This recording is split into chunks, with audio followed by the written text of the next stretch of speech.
sulfate. So amine stands for NH3. So this is NH3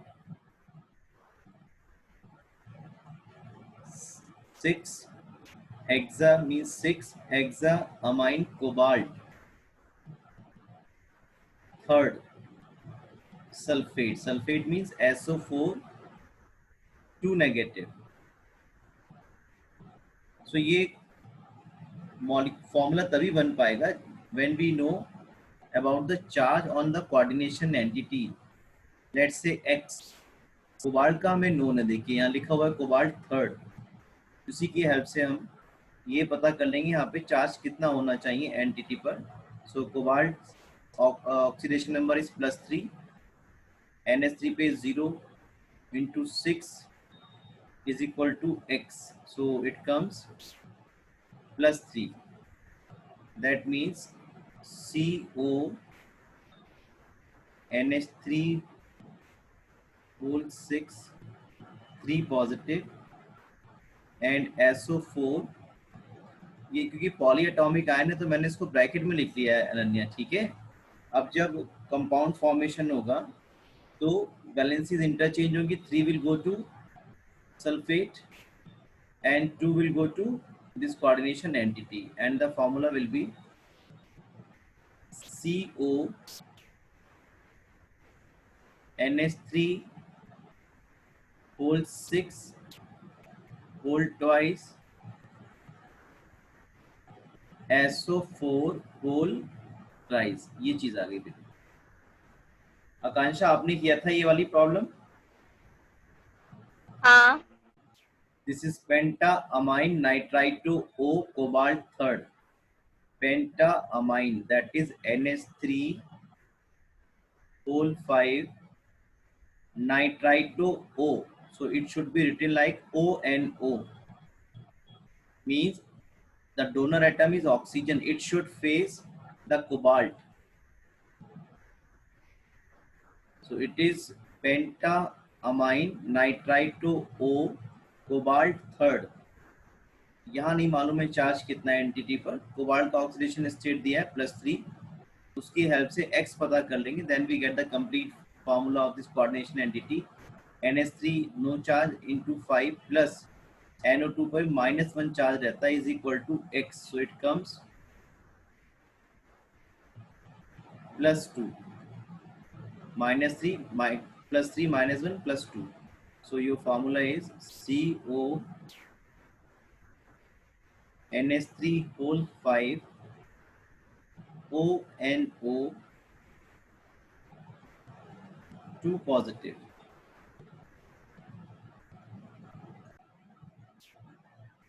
Pentaamine nitrite to N cobalt. So pentaamine.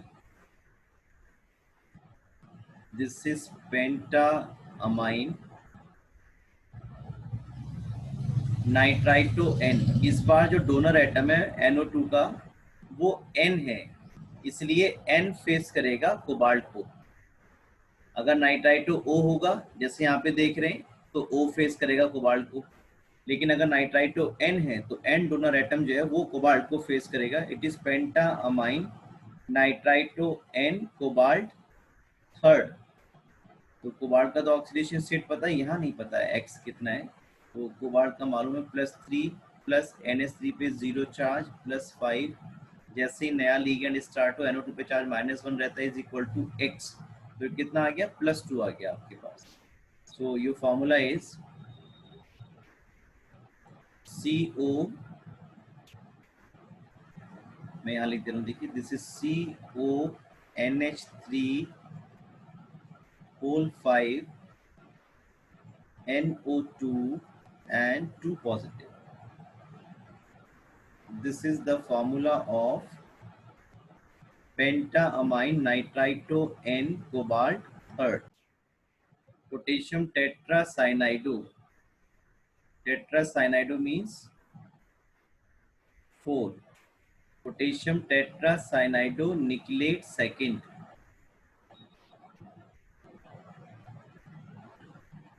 Potassium electropositive है, पहले लिखा +1 charge है potassium पर. Now we find out what is the charge on this anionic entity. Nickelate है तो entity कैसी होगी, negatively charge होगी। सो कैसे इसको पता करने वाले हैं हम, यहाँ निकलेट का ऑक्सीडेशन स्टेट दे रखा है हमें +2, देखिए दिया हुआ है हमें।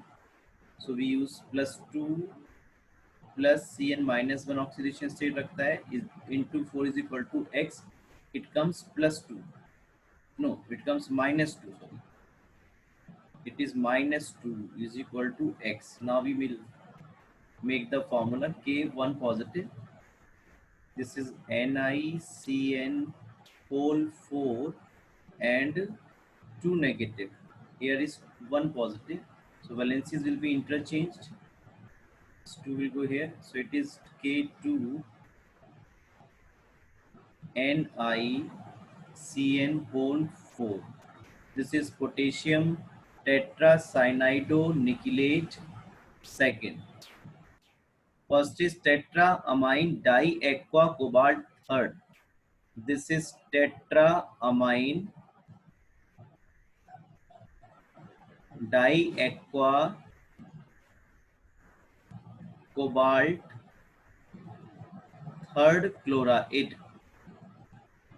This is Cl3, right?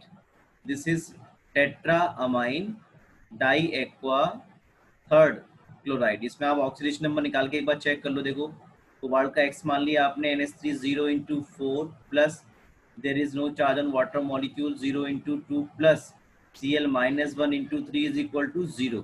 So it comes x is equal to +3, right? ये आ गया आपके पास। Now we go for the second, potassium tetracyanidonickelate. This is potassium tetracyanidonickilate second, so it should be K2 NiCN whole 4। इसका oxidation number निकाल के देख लीजिए। निकल का K का +1 इंटू 2 प्लस Ni का x, Cn-1 into 4 is equal to 0। It comes yes +2 -4 +2 +2, सो +2 ही आ रहा है आपके पास। सो हमारा फॉर्मूला ठीक है ये। Now next, tris ethane 1,2 diamine. Ethane 1,2 diamine is abbreviated by EN। तो 3 है, ट्रिस लिखा हुआ है, इट मीन्स ट्राई 3 है। इसके नाम में पहले से डाई आ रहा है तो दोबारा से ट्राई नहीं लिखा जाता। तो ट्रिस के लिए मतलब ये आगे 3 है आपके पास लिगेंड्स। क्रोमियम थर्ड क्लोराइड, तो मैं तो डायरेक्टली फॉर्मूला लिख रहा हूँ, एक बार चेक कर लेता हूँ। ऑक्सीडेशन नंबर क्रोमियम का थर्ड आ रहा नहीं आ रहा है, x, इन पे कोई चार्ज नहीं होता। 3 plus Cl-1 into 3 is equal to 0। It comes x is equal to +3। तो बिल्कुल ठीक है ये वाला फॉर्मूला, ये भी आपने देख लिया। Now next is ammine bromido chlorido nitrito N। ये देखिए it goes like this, this is ammine NH3 bromido Br chlorido Cl। ये क्योंकि मोनोएटॉमिक है तो इसको ब्रैकेट में नहीं लिखते। जो पॉलीएटॉमिक्स होते हैं लिगेंड उनको ब्रैकेट में हम लिखते हैं। NH3 अमाइन, सॉरी 3 क्यों आ गया, this is 3 should not be है। Ammine bromido for Br chlorido nitrito N। Nitrito N means N को फेस करना चाहिए सेंटर मेटल एटम को, प्लेटिनेट सेकेंड, ये चीज़ है देखिए। और हमें ये पता करना है यहाँ पे चार्ज कितना आएगा। तो पीटी का तो दिया हुआ है +2, NH3 0, Br-1, Cl-1, NO2 -1 is equal to x। तो -1 -1 -1 और +2, तो x इज इक्वल टू -1 आ गया बेटे, है ना। -2 +2 कैंसिल हो गया और -1 बचा। तो ये कितना आ गया आपके पास formula, PT NH3 Br Cl NO2 और it is -1, here -1 should be there. ठीक है, तो ये आपका इसका हो गया। नेक्स्ट पार्ट देखते हैं।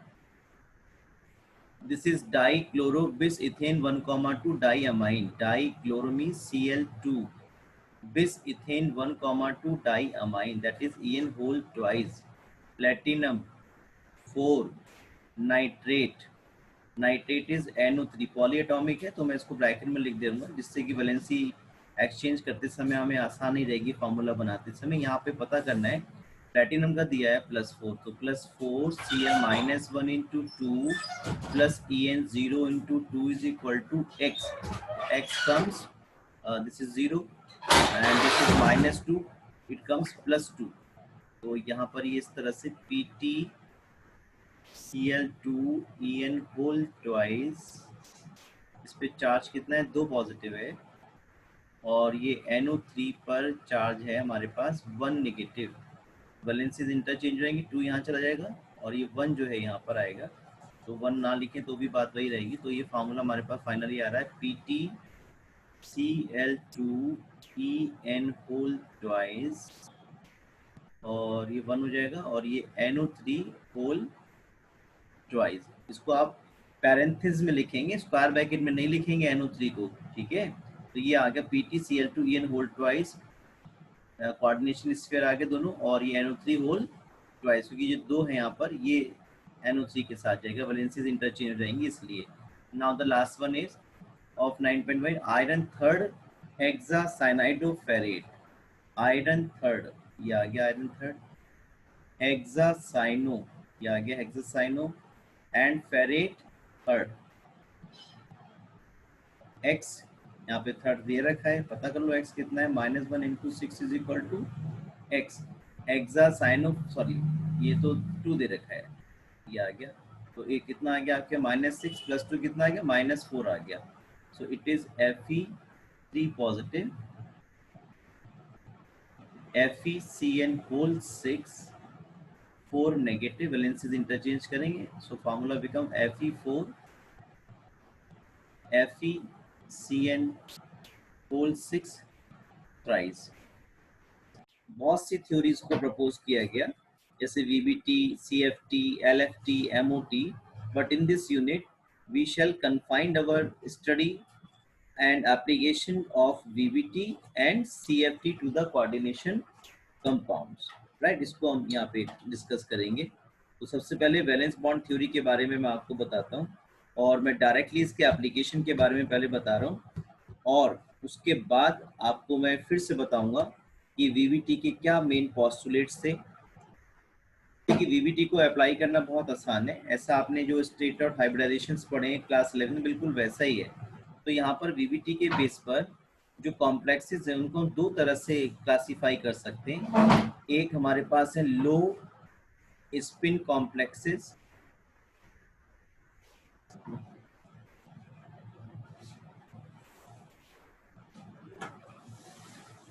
और दूसरे हमारे पास होते हैं हाई स्पिन कॉम्प्लेक्सेस।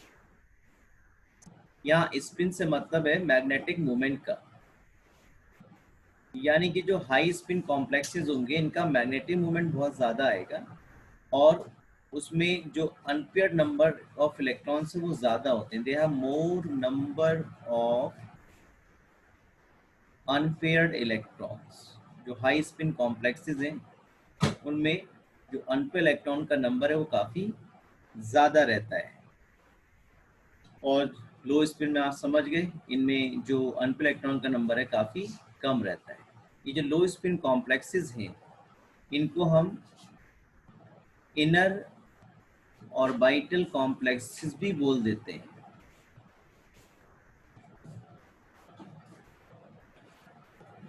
ये जनरली डायामैग्नेटिक नेचर के होते हैं, तो इनको हम डायामैग्नेटिक कॉम्प्लेक्सेस भी बोल देते हैं, क्योंकि ये मैग्नेटिक फील्ड में वीकली रिपेल्ड होते हैं, डायामैग्नेटिक कॉम्प्लेक्सेस।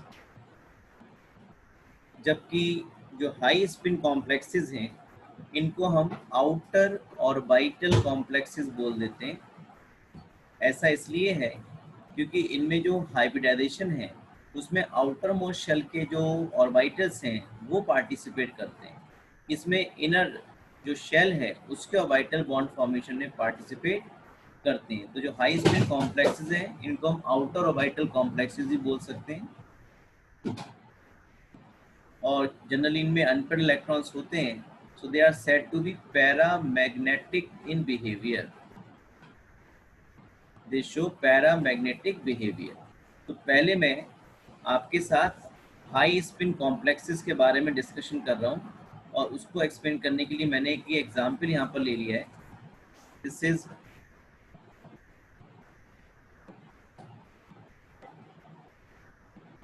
COCl6 3 negative. इसे आप ध्यान से सीखेंगे। पहले दो जो एप्लीकेशंस हैं मैं आपको बहुत स्लोली बता रहा हूँ, उसके बाद एक आप भी अप्लाई करके देखेंगे, आपको भी बहुत आसानी से ये समझ में आ जाएगा, राइट। तो देखिए यहाँ पे जो सेंट्रल मेटल एटम है वो है कोबाल्ट, और जो लिगेंड्स है वो कौन है, Cl है, और इस पर चार्ज कितना है, 3 नेगेटिव। ये एनायनिक एंटिटी आपके सामने, इसका IUPAC नेम अगर आप देखेंगे that is hexa क्लोराइडो cobaltate third. Hexa क्लोराइडो cobaltate third इसका IUPAC नेम रहेगा।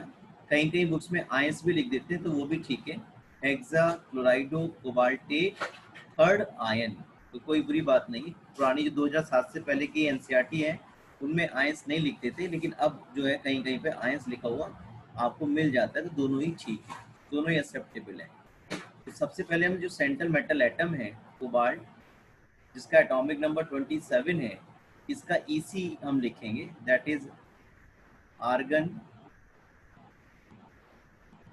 3D4s2 and 3D7।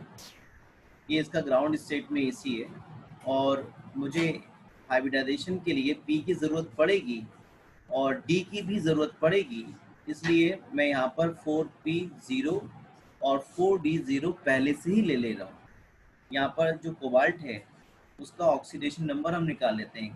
कोबाल्ट का X मान लिया, प्लस Cl पे -1 इंटू 6 इज इक्वल टू -3, तो it comes X is equal to +3। यहाँ पे जो कोबाल्ट है वो +3 ऑक्सीडेशन स्टेट में है। +3 ऑक्सीडेशन स्टेट का मतलब है 3 इलेक्ट्रॉन इसने लूज कर दिए, तो कहाँ से इलेक्ट्रॉन जाएंगे, आउटर मोस्ट शेल से जाएंगे। देखिए दो तो S में है और एक यहाँ पर है आपके पास, तो ये चले गए 4s0 हो गया, 2 इलेक्ट्रॉन यहाँ से चले गए, P और D में तो नहीं है ना, और यहाँ से एक चला गया, कितना बचा 3D6, एक इलेक्ट्रॉन, 2 यहाँ से चले गए 4s से और एक चला गया D7 से, तो कितना बचा आर्गन 3D6 4s0, और ये आपके पास 4P0 और 4D0। अब मैं इसका ऑर्बिटल रिप्रेजेंटेशन देखिए करता हूँ। दिस इज आर्गन,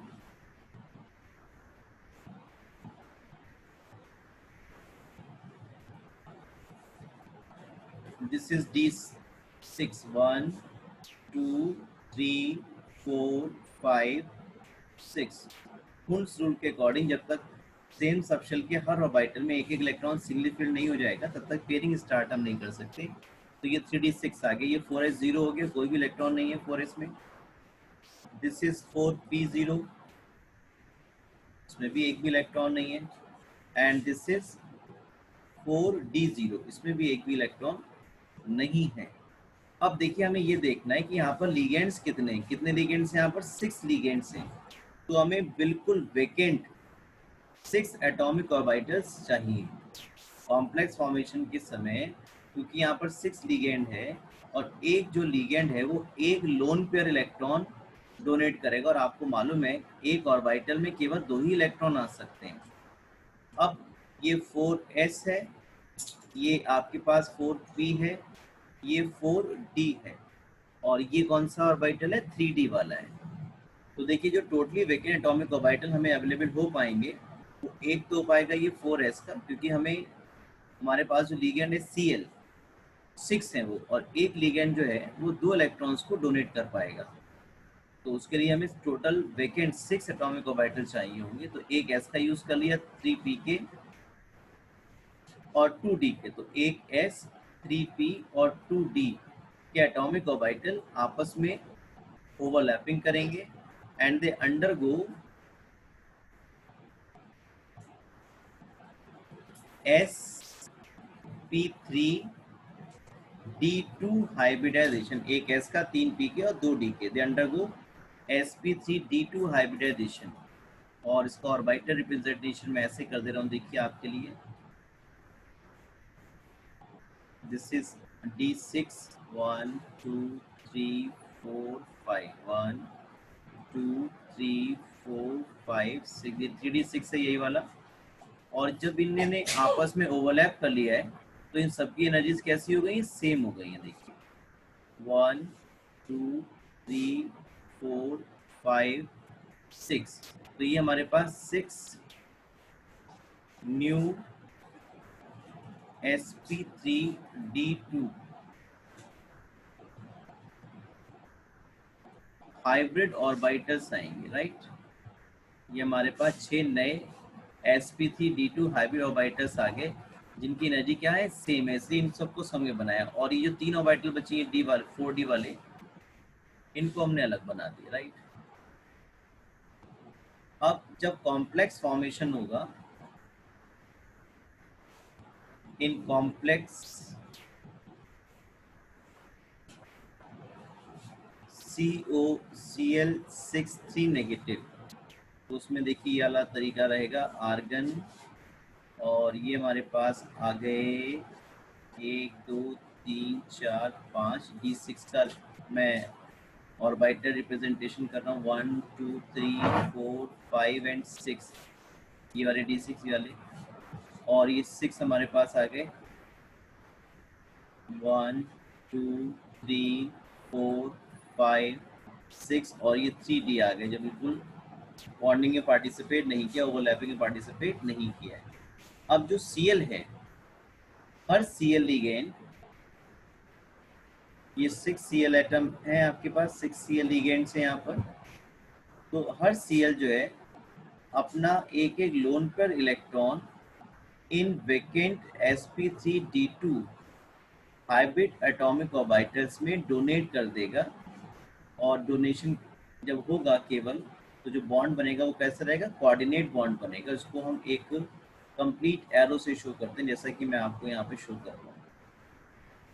तो इस तरह से जो हम बात कहते हैं कि central metal atom D block के एलिमेंट जो है वो कॉम्प्लेक्स से बनाते हैं, उसके 3 रीजन बताए थे, small size, high nuclear charge और availability of vacant d atomic orbital. देखिए ये vacant d atomic orbital available है, तभी तो उनमें लिगेंड के इलेक्ट्रॉन्स को एक्सेप्ट कर पा रहा है कोबाल्ट। साइज छोटा है इसलिए जो Cl के पास लोन पे इलेक्ट्रॉन्स हैं उनको तेजी से अपनी तरफ अट्रैक्ट कर पा रहे हैं। तो यही वजह है कि जो सेंट्रल मेटल एटम्स हैं वो जनरली आपको ट्रांजिशन मेटल्स मिलते हैं, या फिर आपको F ब्लॉक के मेंबर से मिल सकते हैं। तो एक बात आपकी समझ में आ गई कि यहाँ पर जो स्टेट ऑफ हाइब्रिडाइजेशन है कौन सा है, sp3d2 है। देखिए इनको हमने आउटर ऑर्बिटल कॉम्प्लेक्स क्यों बोला वो हम समझ लेते हैं। आप देख सकते हैं यहाँ पे जो हाइब्रिडाइजेशन है उसमें सबसे आउटर मोस्ट शेल 4s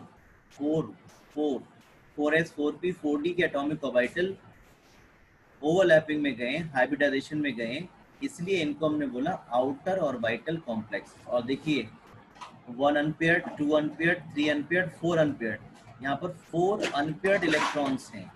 और इसीलिए ये जो सब्सटेंसेस हैं इन अनपेयर्ड इलेक्ट्रॉन की वजह से पैरामैग्नेटिक बिहेवियर शो करते हैं। और जब अनपेयर्ड इलेक्ट्रॉन का नंबर ज़्यादा है तो उनका जो मैग्नेटिक मूवमेंट, जिसे आप म्यू से निकाल सकते हो, ये फॉर्मूला रहता है हमारे पास n+2, और इसका यूनिट का रहता है बोहर मैग्नेट्रॉन। या आपने डी ब्लॉक में पढ़ा है, यहाँ पर n number of unpaired electrons हैं, तो क्योंकि इसमें अनपेयर्ड इलेक्ट्रॉन का नंबर काफ़ी ज़्यादा है, 4 है, इसलिए इनका जो मैग्नेटिक मूवमेंट है वो ज़्यादा आएगा, और ये क्या कहलाएंगे, हाई स्पिन कॉम्प्लेक्सेस कहलाएंगे, because they have more number of unpaired electrons. Outer orbital इसलिए कहलाए क्योंकि आउटर मोस्ट शेल के जो एटॉमिक ऑर्बिटल हैं 4s 4p 4d, outer most shell कौन सी यहाँ पर 4th ही तो है, तो उसके जो एटॉमिक ऑर्बिटल बॉन्ड फॉर्मेशन में पार्टिसिपेट कर रहे हैं, इसलिए हम इन कॉम्प्लेक्सेस को आउटर ऑर्बिटल कॉम्प्लेक्सेस बोलते हैं। और अनपेयर्ड इलेक्ट्रॉन की प्रेजेंस की वजह से they are said to be paramagnetic in behaviour. तो इस तरह से आप लिख सकते हैं जो कॉम्प्लेक्स है CuCl63 negative, it is a outer orbital complex, it has more number of unpaired electrons, so it is paramagnetic in behavior. Number third, it is having high spin, or it is also a high spin complex. और जो sp3d2 की वजह से geometry है वो क्या हो जाती है, ऑक्टाहेड्रल। आपसे ज्योमेट्री भी पूछी जा सकती है, तो इसकी ज्योमेट्री कैसी रहेगी, ऑक्टाहेड्रल, जो आपने काफ़ी बार पढ़ी हुई है। तो ये ऑक्टाहेड्रल ज्योमेट्री जिसमें Cl एटम जो हैं through coordinate bond central metal atom को सराउंड कर रहे होंगे।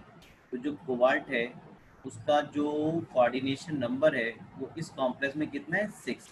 कोऑर्डिनेशन नंबर कैसे बताते हैं, number of atoms touching to the central metal atom inside the coordination spheres.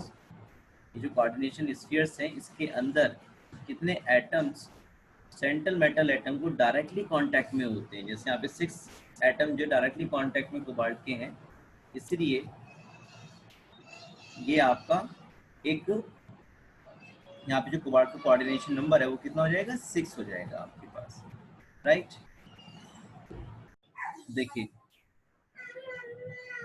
इस बार मैंने एग्जाम्पल ले लिया है आपके लिए, FeH2O whole 6 3 positive, FeH2O whole 6 3 positive.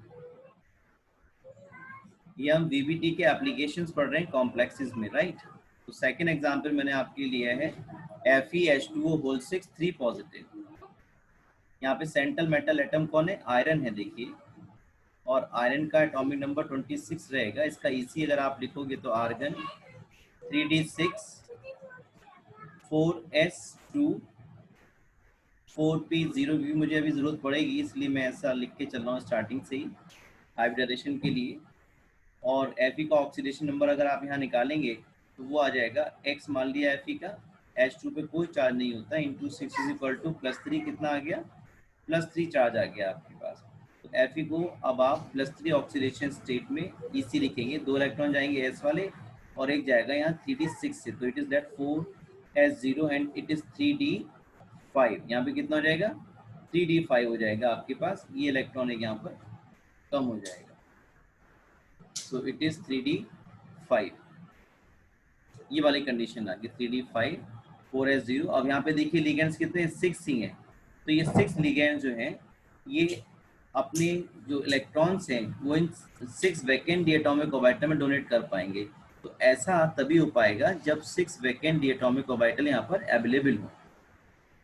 तो यहाँ पर भी देखिए ये इसमें तो इलेक्ट्रॉन है 3D5 में, तो जो बिल्कुल वैकेंट एटॉमिक ऑर्बिटल है वही यूज कर पाएंगे। तो एक हो जाएगा 4s का, 3 हो जाएंगे 4p के एंड 2 हो जाएंगे आपके 4d के। तो ये हो जाएगा sp3d2 हाइब्रिडेशन में जाएंगे। और जब कॉम्प्लेक्स बनेगा तो ये जो H2O लिगेंड है इन कॉम्प्लेक्स FeH2O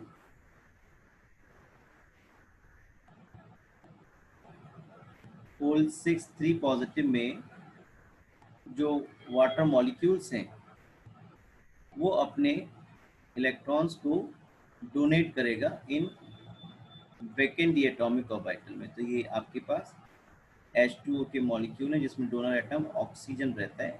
आपको मालूम है H2O अगर एज ए लिगेंड होगा तो उसे एक्वा आप बोलते हो। तो देखिए ये भी कैसा है, ये भी आपका आउटर ऑर्बिटल कॉम्प्लेक्स है, क्योंकि इसमें जो हाइब्रिडाइजेशन है ओवरलैपिंग में 4s यानी कि आउटर मोशन 4 थे उसके एटॉमिक ऑर्बिटल पार्टिसिपेट करें, अनपेयर इलेक्ट्रॉन यहाँ भी बहुत ज्यादा है, 5 हो गए देखिए। तो इसलिए कैसा हो गया, ये हाई स्पिन कॉम्प्लेक्स हो गया और पैरामैग्नेटिक रहेगा। और इसकी ज्योमेट्री आप कैसे, इसमें भी हाइब्रिडेशन sp3d2 है, इसकी ज्योमेट्री भी ऑक्टाहेड्रली रहेगी। यहाँ पे सभी कॉर्नर्स पर जो है ये वाटर मॉलिक्यूल्स जो है वो आ जाएंगे। तो इस तरह से दोनों की आपने VBT एप्लीकेशन सीख लिया है। ये OH2 OH2 OH2, तो इसकी ज्योमेट्री भी ऑक्टाहेड्रल ही होगी जैसा आपने पहले वाले कॉम्प्लेक्स की पढ़ी थी, D2sp3d2 हाइब्रिडाइजेशन।